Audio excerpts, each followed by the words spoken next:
So this is my presentation on KOHLBerG's stages of moral reasoning, more specifically how this applies to classroom management and behavior of students within the classroom.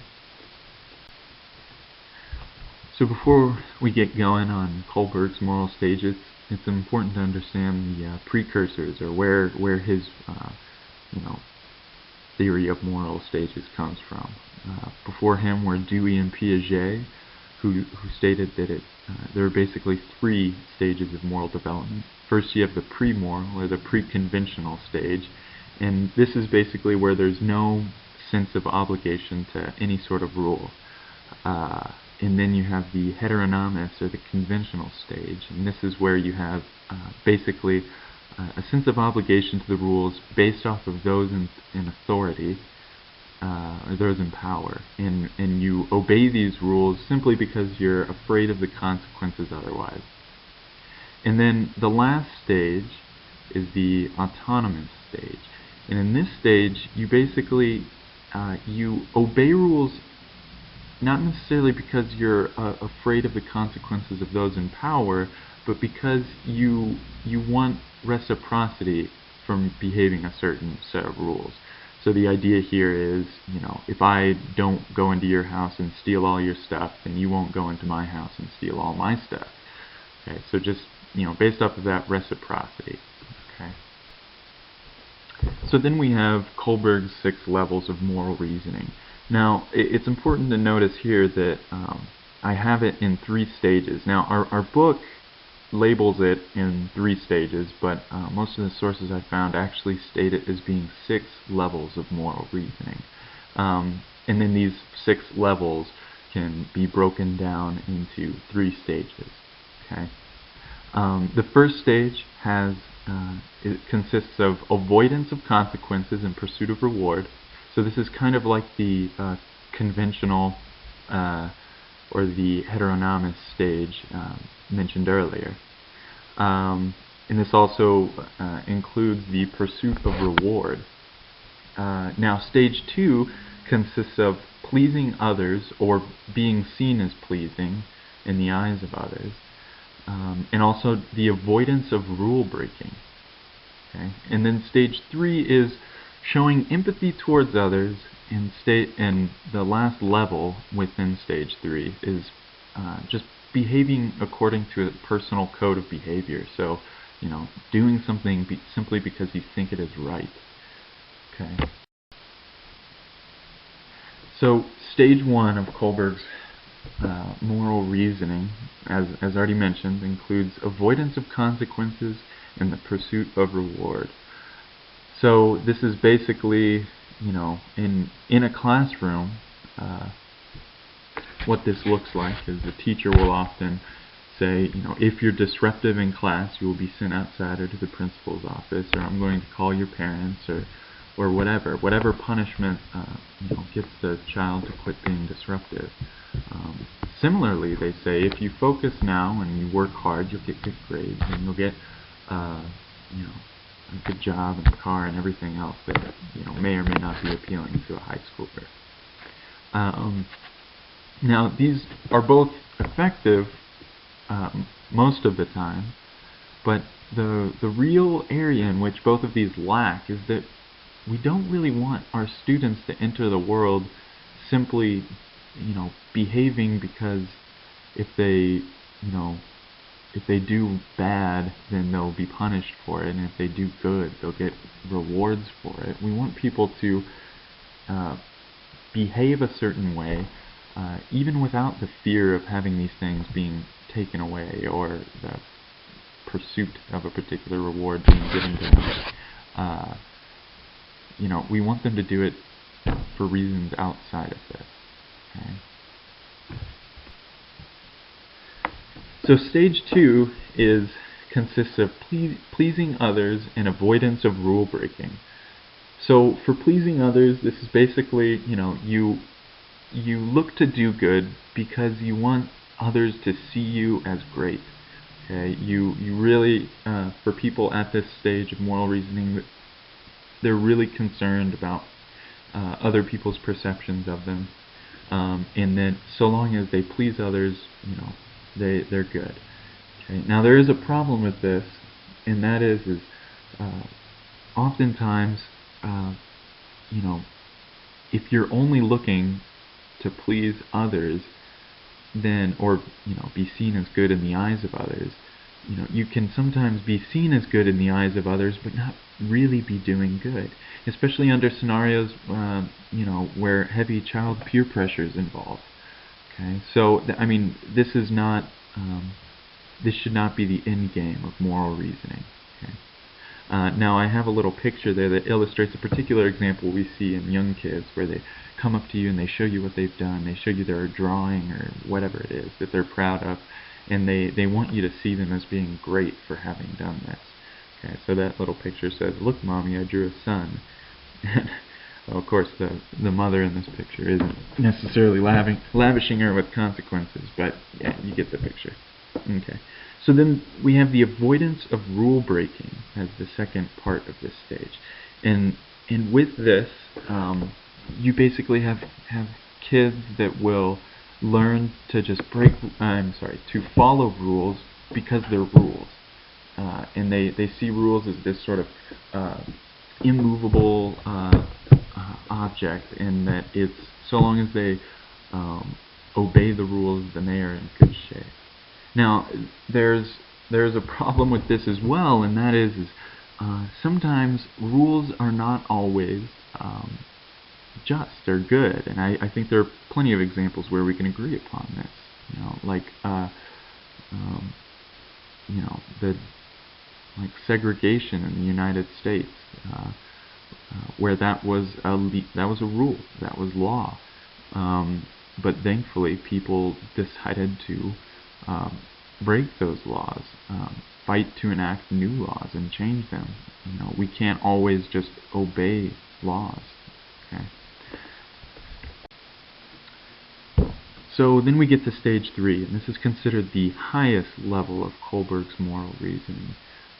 In the first, or the 5th level, is empathy towards others, and this is basically just that stage at which you recognize other human beings as valid, their experiences as being as valid and valuable as your own, and you act based off of that. You want what is good not only for yourself but for other human beings as well. And then level 6 of this is to live by a personal moral code, or a personal code of behavior. And this basically transcends everything that has been talked about up to this point, because you act for no other reason than that you have this mindset of what is considered right and what is considered wrong, and you will do what is right for no other reason than you believe it to be right, and you will avoid doing wrong for no other reason than you believe it to be wrong. And I included a picture of Martin Luther King Jr. here as an example of this, because he sort of transcended all the other moral stages. He did what he did because he believed to be right. He wasn't obeying any set of rules. He wasn't looking to be pleasing in the eyes of others. In fact, he was very displeasing to many others. He wasn't avoiding punishment for his actions. In fact, he was punished. So yeah, I think his life definitely illustrates this highest of Kohlberg's moral reasoning. Okay. So now, it's important to understand that there's actually a content for each of these. That is, when we talk about Kohlberg's stages of moral reasoning, we call it moral reasoning for a reason. We're presented in life with scenarios, and under these scenarios we make certain judgments based off of our moral reasoning. These are questions of, when is it okay to steal, when is it okay not to steal, and that sort of thing. One study I read broke down all of these content areas, or the context, I guess you can think of it, into 10 categories, or 10 moral values. And these are punishment, when is it okay for somebody to go to jail and when is it okay for somebody not to go to jail? When is it okay to steal? That's what I guess property is referring to. Roles and concerns of affection. These are relationship things. Roles and concerns of authority. Is it okay to, have an undemocratically elected authority figure in office? Laws, life, liberty, distributive justice, truth, and sex. So in light of these universal moral values, or the content within which we make moral judgments and we reason morally, there is this convention that I ran across called the +1 convention.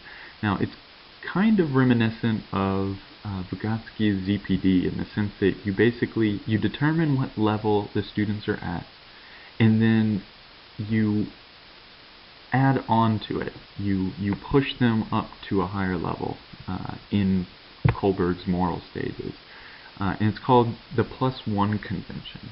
Okay. Now this is, as mentioned, this is where educators pitch moral arguments at a stage just above the children's current moral stage. Okay, so what this might look like for younger kids, or kids in elementary school, who often reason only at the lower stages, that is, to avoid punishment or to earn a reward. You might ask them, or pose the following scenario. Sally knows that her parents do not allow sweets before bed. Her babysitter for the night does not know this. Now, if she could convince the babysitter to allow her to have some ice cream, should she? Now, it's important to also include that the child's parents would not find out about this, so the child would not actually get in trouble. So most children operating at the lowest levels would say, why the heck not? I wouldn't get punished for doing this. There would be no consequences, and I would, ice cream's awesome. But the point of this then would be to ask questions and push them on to consider, well, it would displease my parents if they found out that, I broke a rule that they didn't like. Now, granted, rule breaking and pleasing others is not the end game of KOHLBerG's moral stages, but to push them up to that next level would be an advancement. Now, one problem with this +1 convention is that, according to KOHLBerG himself, only 10% of the population, even reasons or makes moral judgments at levels 5 or 6. So, what this means for teaching children is then that the teachers themselves aren't even operating at the levels at which we would hope that our children would be able to get up to, and hence oftentimes we just enforce the same lower levels of moral reasoning. Do this because if you don't, then you're going to get punished. Don't do if you do this, then I'll give you rewards, etc. Okay. Another thing to keep in mind with this is that to implement this +1 convention does not mean completely getting rid of normal rules of classroom behavior, or saying just completely abolishing any sort of consequences for misbehavior and saying, okay, we're now only going to act as purely reasonable human beings and think about everything. The fact of the matter is kids do need certain guidelines, but that this +1 convention is sort of in addition to, because ideally you would hope that by the time that they're adults that they've advanced all the way to the higher levels of moral reasoning, and that they're not stuck at that sort of base level of avoiding punishment. And here in these pictures I have one example of an out of control classroom. It looks like it's actually predominantly adults, and then in the second one I have a supposedly well-behaved classroom. Now it is still important that we actually do implement some sort of discussion to get kids thinking about moral reasoning, but it needs to be at their current level and just pushing them up to the next level. Okay, if you expected a child to operate at some sort of higher code of personal behavior, I mean, it's just not going to happen. But you know, it's still, the discussion still needs to occur in addition to normal modes of behavior. Okay, so that's just about all the time I have, I guess. This is my list of sources that I pulled from for the information in this slide. And if you're interested, the idea for this presentation actually came after reading this book. Parts of it are kind of cheesy, but he does go into how he actually implements KOHLBerG's 6 levels of moral reasoning in his own classroom with young kids, and it's really interesting. So anyway, alright, well, hope you learned something.